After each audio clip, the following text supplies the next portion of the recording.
दोस्तों स्वागत है एक बार फिर से नए वीडियो में आप सभी का। तो आज हम लोग सीखेंगे रूट का जोड़। रूट वाली संख्याओं को कैसे जोड़ा जाता है, रूट का जोड़ कैसे करते हैं। तो यहाँ पर देख पा रहे हैं हमने 6 सवाल लिखे हुए हैं। सभी सवाल अलग अलग प्रकार के यहाँ पर हैं। तो चलिए बिना किसी देरी के शुरुआत करते हैं। तो साथियों पहला सवाल यहाँ से लिख लेते हैं। पहला सवाल है 5√2 प्लस 3√2। यहाँ पर 5√2 में हमें जोड़ना है 3√2। तो कैसे इस सवाल को जोड़ेंगे? सबसे पहले हम रूट के अंदर जो संख्याएं हैं उनको देखेंगे, एक ही प्रकार की हैं, एक ही जैसी संख्याएं हैं या नहीं। यहाँ पर देख पा रहे हैं रूट के अंदर जो संख्या है, यहाँ पर भी सेम वही संख्या लिखी हुई। रूट के अंदर दोनों संख्याएं एक ही प्रकार की है, एक ही जैसी हैं। इसका मतलब हम इस सवाल को जोड़ सकते हैं या फिर घटा भी सकते हैं। तो यहाँ पर जोड़ की बात हो रही है तो हम इसे जोड़ सकते हैं। कैसे जोड़ेंगे? रूट के अंदर जो संख्या है उसको सिर्फ एक बार लिखेंगे, एक बार लिख लेंगे। चाहे संख्या कितनी भी बार हो, हम उसे सिर्फ एक बार ही लिखेंगे। तो यहाँ पर √2 है, यहाँ पर √2 है, तो एक बार यहाँ लिख लेते हैं √2। उसके बाद आप क्या करेंगे? रूट के बाहर जो संख्याएं हैं उनको जोड़ लेंगे। रूट के बाहर ये संख्या 5 और रूट के बाहर ये संख्या 3, दोनों को जोड़ लेंगे। 5 + 3 कितना होगा? 8 हो जाएगा। ये हमारा सवाल यहाँ पर लग चुका है। 5√2 में हम जोड़ देंगे 3√2, कितना हो जाएगा? 8√2। ये फाइनल आंसर हो जाएगा। चलिए सवाल नंबर 2। सवाल नंबर 2 यहाँ से लिख लेते हैं। 6√5 में जोड़ना है 4√5। तो इस सवाल को कैसे जोड़ेंगे? सबसे पहले रूट के अंदर संख्याएं देखेंगे, एक ही प्रकार की संख्याएं हैं या नहीं। रूट के अंदर 5 यहाँ है, रूट के अंदर 5 यहाँ है, दोनों एक ही प्रकार की संख्याएं हैं। तो रूट वाली जो संख्या है उसको एक बार लिखेंगे। रूट के अंदर 5 है, इसको एक बार लिख लेते हैं √5। अब क्या करेंगे? जो बाहर संख्याएं उनको जोड़ देंगे। 6 + 4 कितना होगा? 6 × 4 = 10। आगे लिख देंगे 10। तो 6√5 में जोड़ देंगे 4√5, कितना हो जाएगा? 6 × 4 = 10√5। ये फाइनल आंसर हो जाएगा। चलिए अब सवाल नंबर 3 और 4 को हल करते हैं। हमें देखना होता है रूट के अंदर संख्याएं जो हैं एक जैसी हैं, एक प्रकार की है या नहीं। तो यहाँ पर √2 है, यहाँ पर √2 है। इस सवाल को हम जोड़ सकते हैं और घटा भी सकते हैं। तो आगे यहाँ कोई संख्या नहीं, यहाँ पर देख पा रहे हैं इसके रूट के पहले कोई अंक नहीं, यहाँ पर रूट के पहले कोई अंक नहीं। एक मान सकते हैं, एक यहाँ मान लेंगे, एक मान सकते हैं क्योंकि हर संख्या को हम एक से गुणा कर सकते हैं। हर संख्या का गुणांक एक होता ही होता है। अब क्या करेंगे? उसी प्रकार जोड़ लेंगे। रूट के अंदर जो संख्या है उसको एक बार लिखेंगे, यहाँ पर लिख दिया हमने।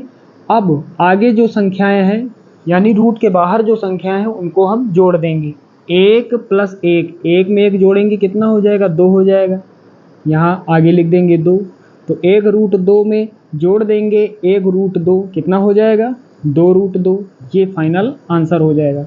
चलिए सवाल नंबर 4, इसे हल करते हैं। यहाँ पर सबसे पहले हम क्या देखेंगे? रूट के अंदर वाली संख्याओं को। यहाँ पर देख पा रहे हैं रूट के अंदर 3 है, यहाँ पर रूट के अंदर 5 है। तो इस सवाल को हम ना तो जोड़ सकते हैं और ना ही घटा सकते हैं। तो यहाँ पर इसको जैसे का तैसा लिख देंगे, यही हमारा आंसर हो जाएगा। चलिए अब सवाल नंबर 5, इसे हल करते हैं। चलिए सवाल नंबर 5 हमने लिख लिया। यहाँ पर √4 + √2 दोनों को जोड़ेंगे। क्या इसे जोड़ सकते हैं? तो यहाँ पर देख पा रहे हैं रूट के अंदर संख्याएं जो हैं अलग अलग प्रकार की हैं। यहाँ पर 4 है, यहाँ पर 2 है। तो ऐसे में इस सवाल को हम ना तो जोड़ सकते हैं ना ही घटा सकते हैं। एक चीज़ यहाँ पर हम कर सकते हैं। क्या कर सकते हैं? यहाँ पर यदि कुछ कॉमन हो रहा हो, मतलब कॉमन कुछ आ रहा हो, तो उसे हम कॉमन ले सकते हैं। तो √4 को हम क्या लिख सकते हैं? √4 को हम क्या लिख सकते हैं? सबसे पहले रूट लगाएंगे। 4 को क्या लिख सकते हैं? 2 × 2।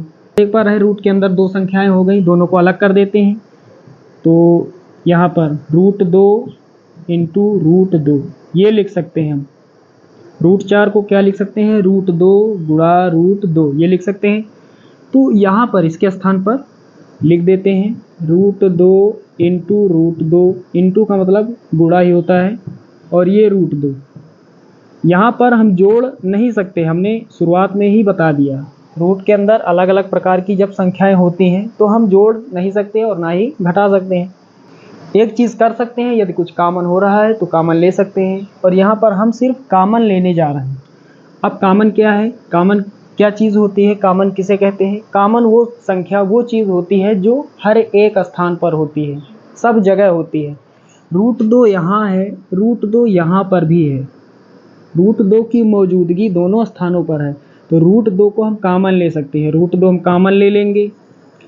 अब ब्रैकेट बनाएंगे, जो बचेगा इस ब्रैकेट के अंदर लिख देंगे, छोटा ब्रैकेट है इसके अंदर लिख देंगे। तो जो चीज़ कॉमन लेते हैं उसे नहीं लिखते हैं, इसको नहीं लिखेंगे, इसको नहीं लिखेंगे। यहाँ पर क्या बचा, रूट 2, ये प्लस लगाएंगे। यहाँ पर कुछ नहीं बचा तो 1 बचेगा, जहाँ पर कुछ नहीं बचता है वहाँ पर 1 बचता है, तो ये यहाँ पर हो सकता है।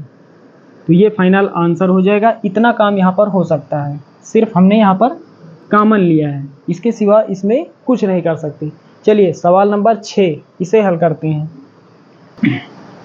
चलिए साथियों, सवाल नंबर 6 हमने लिख लिया। 8 रूट 3 में हमें जोड़ना है 4 रूट 7। कैसे जोड़ेंगे? बिल्कुल सवाल नंबर 5 की तरह। यहाँ पर इसे हम जोड़ नहीं सकते, ना ही घटा सकते हैं। क्यों नहीं जोड़ घटा सकते हैं? क्योंकि यहाँ पर रूट के अंदर अलग अलग प्रकार की संख्याएं यहाँ पर लिखी हुई हैं। यहाँ पर क्या कर सकते हैं, कुछ कॉमन ले सकते हैं।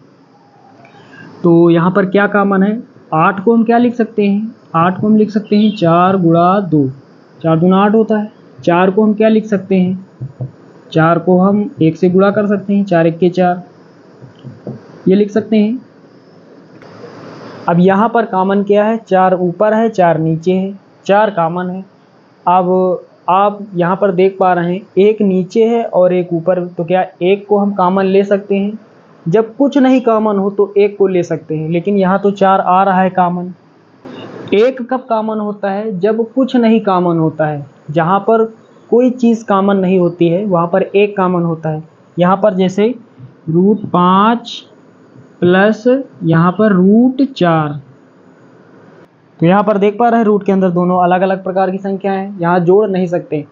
यहाँ कुछ कॉमन भी नहीं दिखाई दे रहा होगा, तो जहाँ पर कुछ कॉमन नहीं होता है वहाँ पर एक कॉमन होता है। एक कैसे कॉमन हुआ, 5 को हम क्या लिख सकते हैं, 5 गुणा 1 ये लिख सकते हैं, रूट 5 गुणा 1। रूट 4 को हम क्या लिख सकते हैं, रूट 4 गुणा 1। कॉमन क्या हुआ, ऊपर 1 है नीचे 1, तो 1 कॉमन हो गया। तो जहाँ पर कुछ कॉमन नहीं होता है वहाँ पर एक कॉमन होता है। यहाँ कोई फ़र्क नहीं पड़ेगा, एक कॉमन लेने के बाद कोई फ़र्क नहीं पड़ता है। इस संख्या को 1 से गुणा करेंगे वही सेम रिजल्ट आएगा। तो यहाँ पर आप सभी को समझ में आ गया होगा। यहाँ पर क्या कॉमन है, यहाँ पर 4 कॉमन है। यहाँ पर देख पा रहे हैं 4 ऊपर है 4 नीचे, 4 कॉमन है। यहाँ से 4 कॉमन लेंगे तो यहाँ क्या बचा, यहाँ से 4 हटा देंगे, ऊपर 2 बचा, रूट 3 प्लस यहाँ 4 हटा देंगे, यहाँ कुछ नहीं बचा। इसके बगल में रूट 7 यहाँ लिख लेंगे, रूट 7, ये फाइनल आंसर हो जाएगा। इतना हम कर सकते हैं, सिर्फ कुछ कॉमन हो रहा है तो उसे हम कॉमन ले सकते हैं। चलिए एक सवाल और हल कर लेते हैं। यहाँ पर हमने लिख लिया है, यहाँ पर 3 root 3 plus 2 root 3 plus 6 root 3 plus root 3। तो इस सवाल को कैसे जोड़ेंगे, सबसे पहले हम क्या देखेंगे, रूट के अंदर वाली संख्या को देखेंगे, एक जैसी रूट के अंदर संख्या है या नहीं, तभी हम जोड़ सकते हैं या फिर घटा सकते हैं। यहाँ पर रूट 3 है, यहाँ रूट 3 है, यहाँ रूट 3 है, यहाँ पर रूट 3, तो रूट के अंदर बिल्कुल एक प्रकार की संख्या है, मतलब इस सवाल को हम जोड़ सकते हैं। कैसे जोड़ेंगे, आगे वाली संख्याओं को जोड़ लेंगे, रूट से पहले जो संख्याएं हैं, जो रूट के बाहर संख्या है उनको जोड़ लेंगे। यहाँ पर 3, यहाँ पर 2, 3 2, 3 प्लस 2 5, यहाँ पर 6, 6 5 11, और यहाँ आगे कुछ नहीं, आगे कुछ नहीं तो 1 मान सकते हैं, तो 11 1 12। एक बार फिर से जोड़ लेते हैं, 3 और 2 5, 5 और 6 11, 11 में 1 जोड़ेंगे 12, तो यहाँ 12 हो जाएगा। अब रूट के अंदर जो संख्या है उसको एक बार लिखेंगे, इसके बगल में लिख देते हैं √3। तो ये यहाँ पर हमारा आंसर आ गया। तो यहाँ पर 3√3 प्लस 2√3 प्लस 6√3 प्लस √3, इन सभी को ऐड करेंगे, इन सभी को जोड़ेंगे, कितना आएगा 12√3, 12 अंडर रूट 3। ये हमारा फाइनल आंसर हो जाएगा।